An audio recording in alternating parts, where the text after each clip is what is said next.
Yeah, my editor asked me to read one piece from my novel. I don't really like to read to other people, but I said, yeah, sure, I'll do it. I'll give you 1 minute, and even though I can't, I have the novel here. The novel is Skulls of Istria, and I will open it at random, and I will read for what I take to be 30 seconds.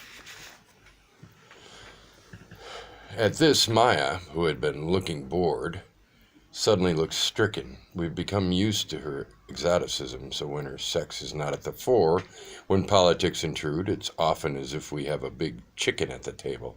But now Maya is a woman, and she turns white. I must go, she says, without emotion, without histrionics, without apology. Plodnich says, neither side was good to the gypsies. And then he explained to Rosa that fascism is not possible without nationalism, that Titoism was an internationalist experiment on a small scale.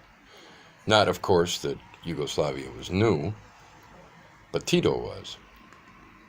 And communism was to finally dissolve the nationalist impulses that gave rise to the chronic assassinations of Balkanism, to Macedonian madmen and Ustashi. Men like Tudjman were always men of hate, like Ante Pavelic, that renowned liquor of Hitler's ass. Hitler may have liked it, but the SS didn't. In one instance, they disinterred several dozen Serbs who had been buried alive in Bjelovar.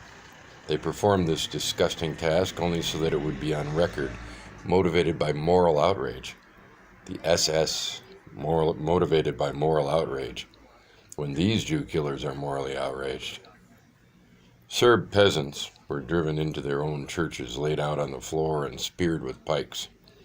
In one town, the pikes were then used to line a narrow path to the Orthodox Church, the blood on the tips of the pikes hidden by the fresh dead skulls on top of them. Jasenovac, another Pavelic gesture, must have seemed a step in the civilized direction to the Nazis. This is Tudjman the apparatchik, historian and dictator. This is the history he knows. This is his side.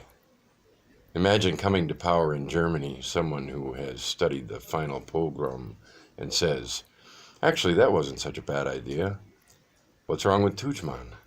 I know what Rosa meant, but for Christ's sake, she's an historian too. Ask an Indian what's wrong with Winston Churchill.